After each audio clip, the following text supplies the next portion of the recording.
anymore. I'm tired of it. I'm tired of it. The season is over on October 27th. My God, this team is not winning another game this year. What a disgrace. Travel to Foxborough, Massachusetts, and lose to the freaking Patriots, the worst team in all of football. 2-5 on the year. Now they travel back home to face the Texans, where they'll get blown out. I'm tired of it. It's the same story every single year. I've never seen a season in all sports with this much hype, and their season ends 8 weeks into the season. I am sick and I am tired of it. I'm tired of it. Tired of it. I am. I don't even know what to say anymore. I really, really don't. I've been on here every single week, and I'm really running out of words. I can't do this anymore. It is. I literally don't even know what to say anymore. I guess we'll start with Greg Zuerlein. Wow. Just wow. That's all I simply have to say. Wow. You sign him to an extension this offseason. He goes out in the preseason and misses 2 kicks. Austin Seibert, he's perfect. I'm not going to blame Joe Douglas. I'm not going to blame Joe Douglas for keeping Zuerlein. That's what they needed to do. Sign Zuerlein to an extension this offseason. But if you are the general manager of a football team, you have to pick up when someone is struggling. Goes out, he misses 2 kicks in the preseason, but it does not stop there. I mean, we could just start at the Broncos game, missing a game winner, and I'm laughing because at first I was pissed off when this team started losing. I really was. I was upset because I know how much potential this team has. I was pissed off. I was upset, but now it's just comedic. I mean, you just have to sit back and laugh sometimes when you watch this team go out and play. I am tired of it. Simply tired of it. Greg the Leg, Broncos game, goes out, misses game winner. Okay, does not stop there. Over the next few weeks, slowly building up. You look at the Bills game in week 6, missed 2 pivotal kicks, was, one of the culprits to blame as to why the Jets lost that game. But today, my God, today, you could give Thomas Morstead this. You can direct some of the blame towards Thomas Morstead. Okay, you could do that. He gave him the laces. It's an extra point. It's an extra point. It's one thing if it's a 55-yard field goal. It's an extra point. I think you can handle laces on an extra point, but no. We'll even look past that. A field goal. He misses an extra point and a field goal today, which comes back to cost the Jets the game. Really, I mean, you look at the final score here of 22-25. He just hits that field goal. It's a tie game. We're in overtime. Really. I'm literally at a loss for words. I cannot come on here every single week. The season's over, guys. Let's just admit it. Come on. Season's over. I know people said it last week. I was one of those optimistic Jet fans, so to speak, where it's like, no, the season's not over. They still have an opportunity. But now, I stand pat. The season's over. This team, and I'm telling you guys, mark my word, I'm going to come here I'll come on here every week for the rest of the season like I have all year long, and I'm going to talk about the game. I'm going to continue to do that, but I'm just letting you guys know this team is not winning another football game this year. Call me a pessimist, call me whatever you want. This team is not winning another football game this year. I don't even know what to say. What's going to happen next Thursday night? What's going to happen on Thursday night? That's my biggest question. What are they going to do on Thursday night? I want to see the score of that game. Jesus. I mean, that's going to be an interesting sight to see. Thursday night against the Houston Texans. That's going to be a fun one, but I mean, we're going to get into the game here. Drake May. He starts the game off, starts off hot with a touchdown. The Patriots go ahead. He is a young quarterback who is able to move, able to get out of the pocket. He's elusive. Okay. He scores a touchdown. Jamie Sherwood, a couple possessions later, lays a hit on him. May comes out of the game with a concussion. He does not return. Jacoby Brissett comes into the game. It was very clear. It was evident. And I put it in my halftime notes that I released on Twitter at Connor_Long15 if you want to follow me on Twitter. Really do appreciate all the support here. Put it in my halftime notes. So the Jets need to stack the box more.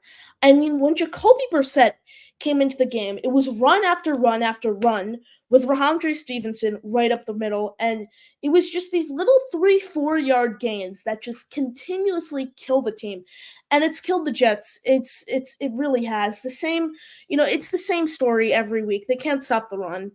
I mean, Hassan Reddick, what did he have? One good rep again with Quincy Williams, helped team up for a sack, but Hassan Reddick, he's not our savior.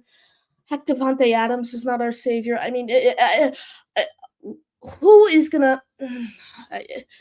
I'm really at my wits' end with this team. I really am. I mean, the season is over on October 27th. At least last year, they were making us think. At least last year, we made it into that end of November, early December kind of record. But I don't think I've ever seen in my life watching football. I understand I'm 13, but in my life watching football, I don't think I've ever seen a Jets season that was over in October with the expectations that were this. I don't think there was ever a build-up to this season like this, and the season is over in October. It's not even November, and I'm really starting to think this franchise is cursed. I really am. I mean, there is no way a team with this much talent. I do think there is. It's the way the organization is run is very confusing to me. It is. You look, and there's no clear hierarchy, so to speak. You have Woody Johnson, who is the owner of the team, Joe Douglas, who is the general manager of the team. Robert Saleh was the head coach of the team. Now it's Jeff Ulbrich. And then you have Aaron Rodgers. We'll start with Woody Johnson. Woody Johnson has been making moves that a general manager should be making, whether it was, heavily involved in the Devontae Adams trade, heavily involved in the Hassan Reddick negotiations, firing Robert Saleh. I mean, it basically seems like Joe Douglas is kind of just there. Yeah, Woody Johnson gave him some praise, but for building the roster this offseason, but who knows? Woody Johnson, it also sounded like Woody Johnson was heavily involved in getting Rodgers. It's just it's so confusing there, and then you bring someone in like Rodgers, and I think it can be confusing to some as to who's really running the show. Is it Jeff Ulbrich? Robert Saleh goes out. I don't think he got Robert Saleh fired. A lot of people are blaming Rodgers for the Saleh firing. He goes out, and now it's confusing as to for the other players, the rest of the offensive unit, even the defense. Okay, we have a head coach, and then we have Aaron Rodgers. I think Aaron Rodgers is a good leader, but it gets to the point where I think it might be a little too much. I really do, and you guys could disagree with me in the chat. Or you guys, feel free to share your opinions if you want to call into the show. Pin comment in the chat. Make sure you smash that like button. You are subscribed to the channel. If you want to find my work at NYFlight Jetstuck on YouTube, at Connor_long15 on Twitter. Please follow my Twitter and YouTube. As you know, YouTube, we just hit 1,000 subscribers, really progressing over there, and then on Twitter, we're less than 50 away from 1,000. So please help get me to 1,000 followers over on Twitter. But it's just, we'll get into the game now. I know we spoke about Drake May and Jacoby Brissett, but Jacoby Brissett, he comes into the game, like I said, it was so predictable. It was just run after run up the middle with Rahamdre Stevenson. Going to halftime, then the game plan kind of pivots. He comes out, and he's firing the ball. He's firing the ball, and that's what seems to work for the Patriots. That's what won the game for the Patriots, and they were just, obviously, of course, the Jets couldn't stop them on third down. Let's see the Patriots numbers on third down: 7 for 15. The Jets were 4 for 10, of course. I mean, that's what else is new. So you look at that, but they come out, they just start firing the ball, converting third down after third down, and it's just the same story every single week, and I'm getting tired of watching it. I really, really am. And I feel bad for you guys, been Jet fans for 40 years, for 50 years, for even in 60 years for some. It's so sad. It really is. To see a team with this much talent just go out and fold against the team like the freaking Patriots. Against a team like the Patriots? Okay, yeah, should they have not lost to the Broncos? Yeah. They shouldn't have lost to the Bills. Yeah. They shouldn't have lost to the Steelers. Yeah. To the New England Patriots. It's crazy. It really is. And it's, like I said, I don't know any other way to put it except it is getting tiring. I'm tired of it. It's just so sad to see a team with this much talent. Season ends in October. But back to the point, Jacoby Brissett, they enter on Mayo. They kind of pivot their game plan. When Brissett first came into the game, it almost looked as Mayo and company had no confidence in Brissett. and they were just gonna pound the ball. But they come out at halftime, like I said, converting third down to third down, and that's what kills the Jets. I've said it all along. If I was a Patriots fan, I would have wanted to see Drake May start the season and play every game as the starting quarterback, just because they're obviously a tank team and they are really just planning for the future. But Jacoby Brissett kills the Jets because he is a veteran who knows how to run a 2-minute drill and knows how to run a team. That's what kills the Jets. He was able to march down the field on that drive and just, take advantage of the Jets' missed kicks. Because Greg Zuerlein, he's really starting to cost the Jets this season, and I haven't seen anything from the Jeff Ulbrich presser yet. I'm sure I'll pull that up as the okay. Yeah, I just saw the first thing. The first quote from Ulbrich. Quote: "We are not executing in critical moments." You think, coach? You think? You think we're not executing? You think the team's not executing in critical moments? I think I have to agree with you there. And right now, guys, I'm just saying this tweet. I'll pull it up from Connor Hughes. Season were to end today, the Jets would have the fourth overall pick in the draft. The fourth overall pick in the draft. And like I said, this team's not winning another game. They're gonna go 2-15. I hate to break it to all you optimistic Jet fans, but they're going 2-15. It's that simple. They're gonna go 2-15. They're not winning another game this year. They're 2 wins. This team that was hyped up, oh, Super Bowl, Super Bowl, Super Bowl, Super Bowl, Super Bowl, Super Bowl. This team's gonna win the Super Bowl. They're winning 2 games this season. I really do hate to break it to everyone. And their 2 wins, guess what? Their 2 wins are coming against in week 2 and 3 against the Tennessee Titans and against the New England Patriots. It's the same thing. It's same old Jets. I hate to break it to everyone. It's the same old Jets. This team is not special. This team does not bring that extra, you know, that it factor. And that's the way you need to put it. I think the effort. It looks like these guys aren't even trying out there, and it's just these mistakes, like these mental mistakes. I mean, you look at Irv Charles. That's just a play that came to mind. Had the chance of literally standing there at the 1 yard line and literally just the ball like falls between his legs, standing at the 1 yard line to hold to literally get the ball, just standing there trying to get the ball, and it just pops through his legs, and that's a touchback. It's just little plays like that really just killed this team's season, and it's been the same story for now. This is going to be the 14th year of it happening. But I'm going to move over to the offensive side of the ball. Rodgers looked okay. Should have thrown an interception. Ball popped out of his hands, the defender's hands. He looked okay today. Let's see, 17 of 28, 234 yards, 2 touchdowns, no picks. Should have been a pick, but thought he looked okay. I think the line, I will say the final stat line looks better than I was thinking in game. I was thinking he was about like 15 for 30. I thought he was going to have like a 50% completion percentage on him, though, just from watching the game without looking for the final line for like 200 yards and 2 touchdowns. Sounds about right. But I thought, yeah, he looked fine in the, Garrett Wilson had a huge game today. 5 catches for 113 yards. He's really started to block. After a really tough game last week against the Steelers, he made his case and he bounced back today. So great game out of Garrett. You can't take anything away from him. There were, he's soft, he's this, he's that. Someone who's soft who came from the same draft class as Sauce Gardner. We'll get into his struggles shortly here on the show. But wow. Garrett Wilson erupts for over 100 yards, and I just feel bad for him that he has to go out and, this is his 3rd year now. And I want to see after the game, I really want to see the Jets numbers through 8 games with Aaron Rodgers compared to last year with Zach Wilson. I want to see it. I want to see it. I want to see the numbers after when they all come out tomorrow. Pro Football Focus, Football Outsiders, whatever it is. I want to see how they line up with Aaron Rodgers. And we have a Greg Zuerlein quote here from Coach Ulbrich. Let's see what that says. Ulbrich says,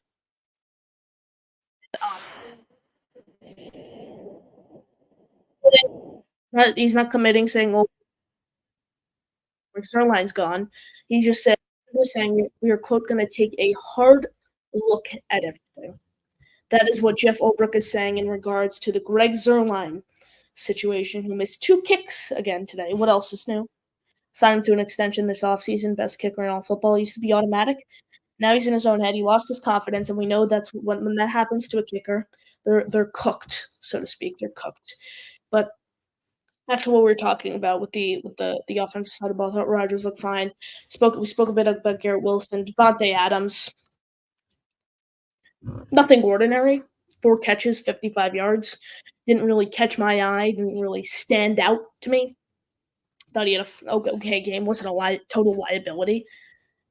Complete liability. I believe he did have a drop, but he didn't play terribly. I want to see what would happen with Alan Lazard. I want to see what would have happened there because I thought Mike Williams was really going to step in for Lazard. Mike Williams didn't record a grab today. Didn't have one catch. Mike Williams did not have one catch. I don't want him to get dealt. I put for all you guys who consume Jet X content, excuse me, out on the App Store. Or you read the Jet X stuff. I put out a column earlier this week. Jets shouldn't trade Mike Williams, no matter what his production really looks like. I mean, they're going to get a conditional sixth in return from him. That's what his value really looks like. So they should keep him. But I'm still kind of surprised that he didn't record a reception. And that just goes to show that even with an injury, he's lost all of Rodgers' trust, which is the worst thing to do as a receiver on the same team as Aaron Rodgers. It's the worst thing you can do because then he just simply won't even look your way. Anyways, Tyler Conklin, 3 receptions, 42 yards, and a touchdown. I've said all season long they need to get him more involved.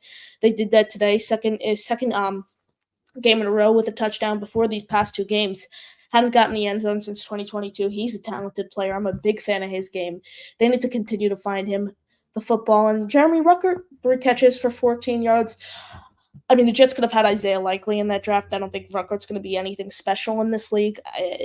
Long Island kid, we can only hear that for so many years. This is where he has the opportunity to prove, and barring, an incredible season, don't really think he's the guy. Don't really think he has the potential to, take the league by storm and be a tight end 1 in this league. All right, we're going to get into your questions here in the chat shortly, but before we do so, like I said, everyone submit them. Submit your questions, super chats. If you want to become a member of the channel, click the link in the description. We're going to get to your questions here shortly after we are done wrapping up, the game. Breece Hall only had 1 catch for 9 yards in the receiving game. I thought he was going to be a lot more involved out of the receiving game in the out of the backfield catching the ball, but just because we saw a lot of him last week, I think he had 90 receiving yards last week, something like that. He had a great game catching the ball. And not to mention, the Jets' run game did have a lot of success today, but the Patriots' run defense is probably the worst in the NFL.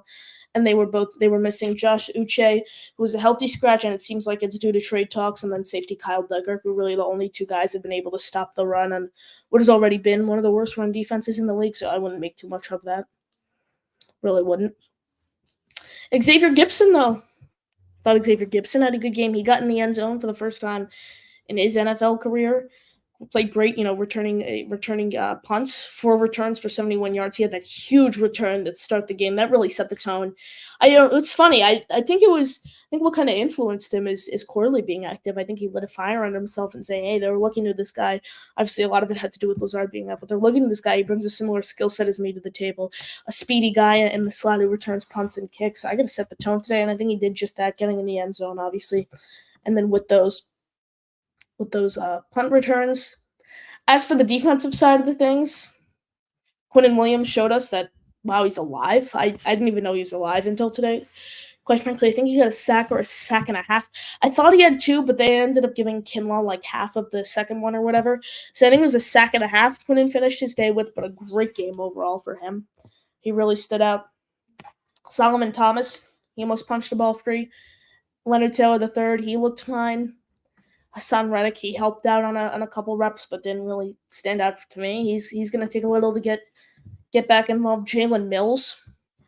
I thought Mills had a great game today, stepping into an increased role. Obviously, playing against the Patriots, it was his former team. There were a lot of close calls for unsportsmanlike conduct. Every time he'd come up with a great play, I'd be like, yes, Jalen, and then I'd be like, please don't get an unsportsmanlike conduct penalty.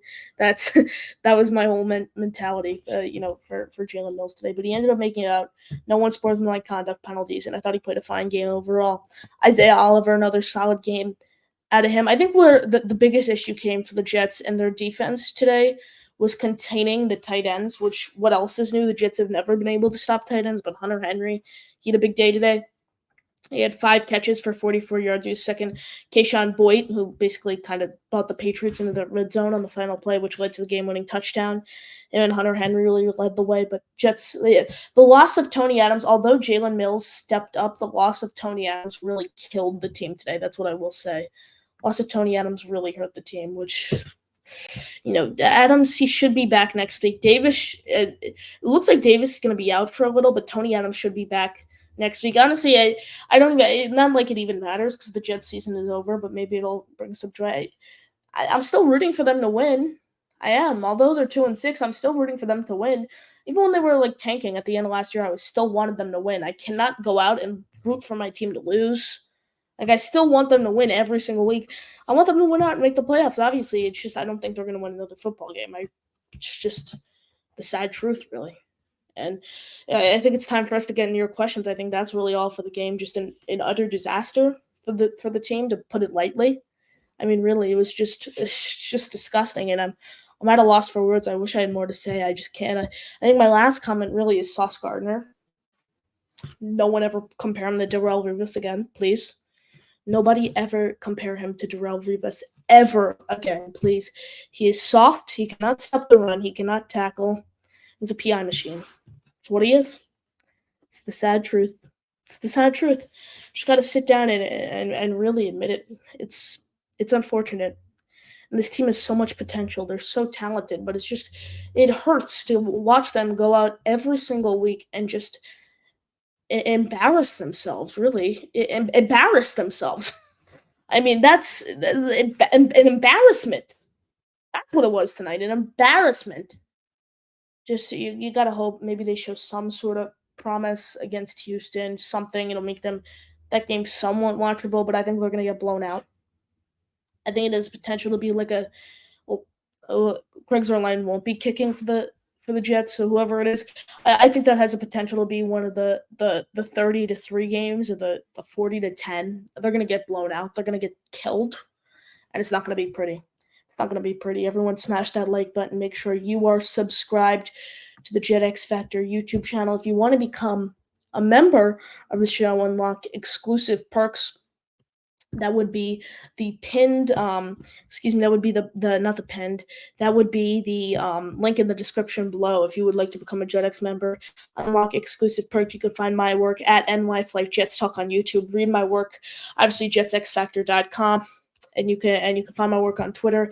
Please follow, all 3 of those platforms, obviously JetX, and then my YouTube at NY Flight Jets Talk, my Twitter at Connor_Long15. Do appreciate all the support. Let's go to JetX Factor's co-founder, co-owner, Robbie Sabo, to tell you a little bit more about the membership plan. Become a JetX member today for the very best in New York Jets all 22 film content, analytics, credentialed access, and much more. Plus, check out our all-new JetX YouTube membership option that features the very best in film breakdowns, live streaming priority, and a chance to meet Wayne Corbett in the Underdog Jets podcast next meet and greet. Links are available below in the video description. Let's get into your comments in the chat. Mike the Hustler. Can't believe this. SMH, damn this team. Can't believe it either. Never in my wildest dreams would I think the season would be over in October. Never. Really, never in my wildest dreams. Never. Never. Really, it's crazy. Dakota, excuse my language, for the first time this season, I'm seriously flipping a mother effing lid right now. I'm super livid. I want to go insane. It was, you saw the intro to the show. I've calmed down now because I've realized this team just sucks, and it's going to happen. Nothing's going to change because Woody Johnson's never going to sell the team. But you saw the intro at the beginning of the show. We're all pissed. I hate it. I hate it. And it's the same reactions from Jetpack and Big Zeus. It's crazy, and it's back to square one. Every 3 years, a new coaching regime comes in. Back to square one. Yay. Let's do it. Yay. So excited. Can't wait. Blake, do we really wait the last 4 years of our rebuild for this? There will be our 4th rebuild since our last playoff appearance. I can't with this team anymore. Yeah, I really don't know how they make the playoffs within the next 20 years, really. If you're just thinking the big picture, because they're not making it this year. Rodgers is going to retire after this season, 100%. He's going to retire after this season. He's going to get killed. He's going to retire after this season. Then unless they maybe just take the I think they'll have a top 3 pick. Yeah, they're going to win 2 games this year, so they'll have a top 3 pick. That opens up the door. Hopefully Cam Ward or Shedeur, one of them should be available if they have a top 3 pick. And then maybe one of them will, you got to hope they'll develop quickly and just something will open up the door for a quick way to win. But the Jets tried to, build this the easy way. If you think about it, they thought they were one piece away. They were one piece away, which I think they were. Go and trade for Aaron Rodgers, but that simply was not the case. They are a lot more than one piece away. A lot more than just one piece away. Let's see. Defense is way too overrated. This team is SHIT. I hate this regime so much. They tricked the SHIT out of us. Yep. What's new? What's new, Dakota? Please let me know what is new. What's new? Nothing. Nothing. It's the same thing for the past 14 years. Defense was solid last year. They haven't done anything. They can't stop the run. They're average to below average against the pass. They can't cause any havoc. It's the same thing. It's the same thing every single year in and year out. It's the Jets. They try to toy with you. They try to get you so close. It's going to be the championship winning team. Nope, we'll just start 2-6 this year, and our season will end before the calendar even turns to November. And Patriots still own us. Yeah, I mean we can't beat the Patriots. It is becoming mock draft time. Once it turns to November, that's when I'll have to start looking at it. I mean, it's the season. The season literally ended, and last year at least they were playing meaningful games.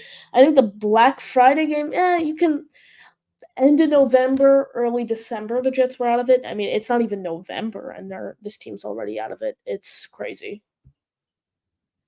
It's the same thing. It's the same thing. It's just same thing for the past 14 years. I'm just speechless. I'm just speechless. And it's getting to the point, I'm sure you guys know, if you don't know though, I haven't seen a playoff game in my life. I have not seen a Jets playoff game in my life. And at this point, I don't think I'll ever see one. That might be a bit of a reach, but not anytime soon. Not anytime soon. That's for sure. 2-15 is optimal at this point because we get a good pick. They'll win some stupid games to screw themselves out of a top 10 pick. It's the most Jets way to do it. Yeah, that's actually a good point. I didn't think of that. Yeah, I honestly don't even know if they're good to win those meaningless games towards the end of the year. I'm not even trying to be a pessimist, overreact or whatever. That's all I have to. I don't even think they're good to. I don't think they can. I think so. The easiest game left on their schedule right now is probably I'll pull it up here. I'll pull it up here on the screen. The easiest game left here on the schedule is probably the Jaguars, and I don't even know if they're good enough to beat the Jaguars. I don't think they're good enough to beat the Jaguars. You look at the Texans, they're gonna get killed. Cardinals, they'll find a way to lose. Colts, they'll lose. Seahawks, demolished. Dolphins, demolished. Jaguars, that's the only one I could see even coming in. Maybe a one-possession game. Rams killed against the Bills in Buffalo. I don't even need to explain that. And then obviously the Dolphins week 8. Maybe they'll win week 18. Who knows? That'll be probably week 17. Will probably be Rodgers. Again, you guys can. I've said it since week 5 now. Rodgers is not playing another season. This is his last year in the league. No matter what the outcome, I mean, he's seriously going to get killed playing behind this offensive line. I thought the offensive line looked better today. There weren't as many pressures, but he was holding onto the ball way too long, and I think that's a problem. And we see our guy Miguel in here just end the season. That's what Jets stand for. That's what the Jets do. That's what the Jets do. It's crazy. On the spot. Stop buying merch. Stop going to the games. Stop rooting for this team. SH will never end. SH will never change with the owner and the soft-ass players, soft-ass GMs. They hire and soft-ass coaches. They hire. Yep. And the best part is, on the sports, you mentioned stop buying merch, stop going to the games. I can't keep a straight face while saying this. The Jets raised their season ticket prices this year. They did. For next year. Excuse me. Yeah, they raised it obviously this year, but they raised it again for next year. They raised their season ticket prices. raised their season ticket prices. Yep, you heard it. They raised their season ticket prices by 10%, and they're going to win 2 games this year. I mean, I'm telling you, this game that is going to lose a lot of Jet fans. That's what's going to happen. They're going to lose a lot of Jet fans. A ton. Because this is the year. This is the year of hope. Okay, the curse will end. Their Jets are going to go out. They're going to have this incredible season. They're going to do great things. The fans have been around for 40 or so years. They're like, yeah, let's go. This is the game. I mean, I don't know how people do it who've watched this team for 40 years. Someone who does a great job covering the team, ESPN's Rich Samini, he's covered the team for over 35 years, and I'd say he probably has only covered 6 or 7 playoff games. Covered the team for almost 40 years. He's probably only covered 6 or 7 playoff games. It's just crazy how bad and historically bad this team is, and I'm so sick and tired of it. Just past the 30-minute mark. I'm happy to stay on and talk, a bit of a therapy session here. I'm happy to stay on for a bit longer and talk some more ball. Type in the chat if you want me to stay on here for a little longer, possibly get some guests in, go more in depth about the game, get your opinions if you want. You can call into the show, but let me know in the chat. If you guys want to stick around a little longer, happy to do so. Hopefully get some guests to roll in here and talk some ball, but that was just ugly. Just ugly. Plain and simple, ugly. And I'm tired of using the word ugly and brutal in my articles every week, but that's the only way you can really describe it. It's gotten so bad. You probably have to go into like thesaurus.com or something and find another word for ugly, and just find something new. It's just let's roll some the stuff today. Here's Aaron Rodgers talking about the Jets penalties and not the Jets penalties, the Jets timeouts. Jets burned all of their timeouts in the first quarter of today's game. I don't think I've ever seen that happen. I don't think I've literally ever seen that happen where the team burns all of their timeouts in their first quarter of a game. Share the screen, see what Aaron Rodgers has to say, and keep me posted in the chat if you guys want to stick around here for a little longer and talk some football. But here's QB1. I'm not exactly sure. On one of them we were legging out the huddle. One I was trying to get the protection right. One I felt like we could have gotten off, but it's fine to take it there. But yeah, it's our operation was a little slow at times. I mean, the Jets burned all 3 of their timeouts in the first quarter of today's game, and that's just not sustainable. It can happen. That can happen. I mean, one of the plays Mike Williams, he was in, he lined up in the wrong place, and then I don't think he ever came back. I think he took another snap since that. I think he took another snap since lining up in the wrong spot. It's just painful. Watch a team take this many penalties. We'll get into some more quotes here. Let's see what else. Let's go to well, as we all like to be negative, but here's something positive. SNY's Janae Coakley caught up with Xavier Gibson, who played a great game today. Great game out of him. Obviously, huge, game returning punts, and then he obviously got in the end zone today. Here's Janae Coakley with Gibson post game. 5 weeks, what happened? It seemed like the offense just started sloppy, a lot of miscues, a lot of miscommunication.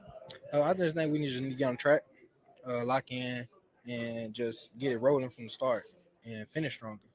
I think that's a big deal for us. Kind of warming up to the game. Other than that, I feel like our energy was super good. What's the locker room like right now? The mood? I mean, we lost, so we always down. We always hate that feeling of losing, and we try to figure out how can we get over this hump. We trying different ways. We figuring out. We bringing energy, and we stand together. But what was Brooks' message after? Look within. Look in yourself. Look yourself in the mirror and see what you need to do, what you need to change. Are you living right? And try to translate over there and fix whatever the problem is. And he's not wrong. We do need to look ourselves in the mirror and look within ourselves. So what's within is comes out. So. Let's talk about the positives. Let's talk about your game. You got your first receiving touchdown. What was that like for you? Talk about that play. Really, the play wasn't even designed for me, honestly. You know, it just you gotta be on time, you gotta be locked in because you never know what you gonna do. You know, and really just I'm excited. You know, first touchdown from Aaron Rodgers. So. That's pretty cool. And talk about your punt return. You have that 40-yard punt return. What's going through your mind in a situation like that? Really, I'm gonna be honest. It was from last week when I had dropped the punt, you know, and I fumbled. It was like, you know, I've been doing good, so I was like, I gotta find a way to pick that back up, to look myself within, like Coach Brick said, and see if I. That was Jets wide receiver Xavier Gibson speaking to SNY's Janae Coakley postgame, but the season's over. Plain and simple. The season period is period over, period. Only way to put it. I don't think anyone in the chat thought this was possible. Correct me if I'm wrong, but I never thought this in my wildest dreams. I'm assuming none of you guys have, but an utter disgrace in Foxborough, Massachusetts, and that'll do it for me. Just painful. Disgusting. No other way to put it. Make sure you subscribe to Jets X Factor, jetsxfactor.com. Unlock all exclusive perks if you want to become a YouTube member. Link in the description below. You can find my work on YouTube at NYFlightJetsTalk and on Twitter at Connor_Long15. But that'll do it for me. Thank you guys for watching. And as always, JTS. Jets, Jets, Jets.